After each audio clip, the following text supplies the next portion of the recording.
Okay, let's get straight to it. You have big dreams. You can see the life you want clear as day, but when it actually comes time to do the work, you just freeze. You feel stuck.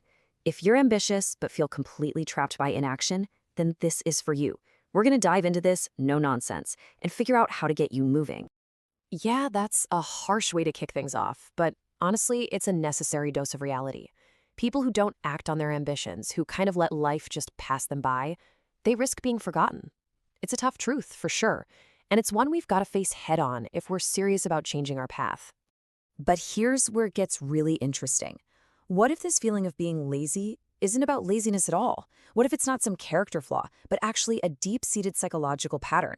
There's a battle happening inside your own mind, and that conflict, that's the real reason you're feeling so stuck. Now, before we get into the psychology of it all, we have to start with a foundational truth about the world around us. And yeah, the first step is accepting a pretty hard truth. Look, this isn't meant to sound pessimistic. It's actually meant to be empowering. See, here's the thing. Everyone is fighting their own battle. A victim mindset. It's a trap. Because while you're waiting for help to arrive, life just keeps on moving. The hard truth is, the only person who can really take charge of your life is you. And that leads to a really crucial point about what we call the privilege of laziness. If you even have the option to be lazy, it means you're not in a true day-to-day survival situation. And that's not a weakness. That's a position of incredible power. It means you have the resources and the safety to build something amazing. You just have to unlock the will to do it. So if it's not some moral failing, then why do we feel this way? Well, to get that, we need to look at the battle that's happening inside your head every single day. So on one side, you've got your ambitious self, the part of you that wants to achieve great things. But on the other side, you've got this ancient, comfort-seeking brain that is hardwired for survival. It wants to avoid discomfort, uncertainty, and any potential pain from failure. Right now, that comfort-seeking brain is winning, not because you're weak, but because it's just doing the only job it knows how to do, protecting you from anything that feels like a threat. And this creates this vicious cycle that so many of us are trapped in. It goes like this. You set a big goal. Your brain immediately senses the discomfort and the risk, so it kind of panics and offers you an easy escape, like scrolling on your phone. You get that quick little dopamine hit, the discomfort goes away, and boom, a habit forms. Your brain learns that avoiding the hard thing feels good. Then, of course, the guilt sets in at night, and the whole cycle just starts all over again the next morning. So please remember this. Your brain thinks it's helping you by keeping you safe and comfortable. But in reality, this protection mechanism is the very thing that's stealing the future you're dreaming about. Just understanding this, that's the first real step to taking back control. Okay, so how do we fight back? We don't start with the huge, scary goal. Nope, we start by rebuilding our foundation. Let's call it your life force. Think of it as your practical toolkit for getting unstuck. Your life force is made up of 3 interconnected parts that you can control right now. Your relationship with your physical body, your relationship with other people, and your relationship with yourself. It's like a 3-legged stool, right? If one leg is wobbly, the whole thing is unstable. But when you focus on strengthening all 3 of these pillars, everything else in your life just starts to fall into place.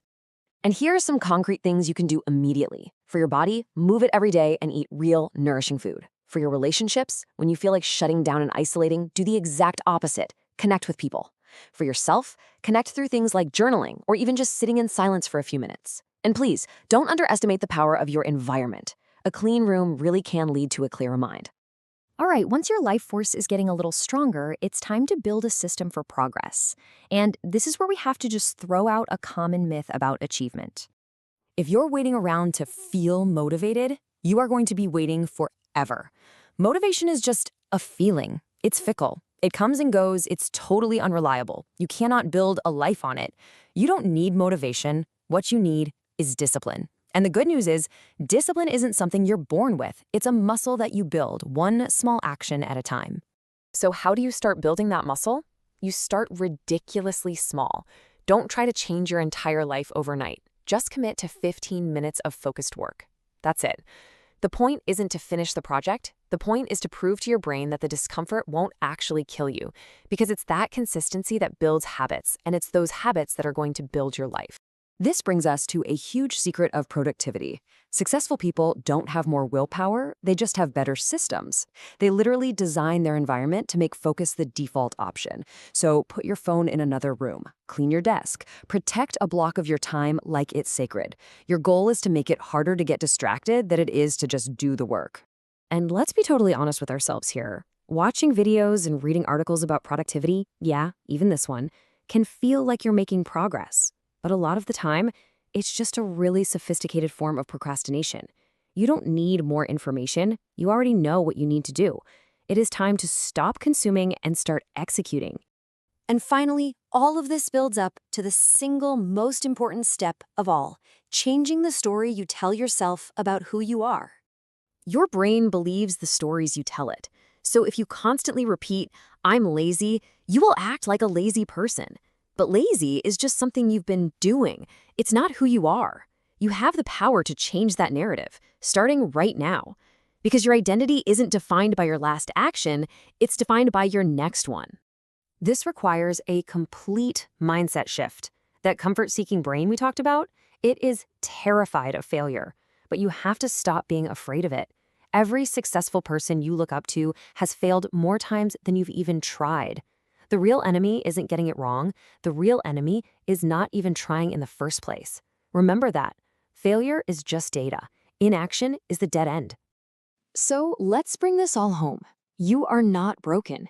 You're not hopeless. You're just stuck in a pattern, and patterns can be broken.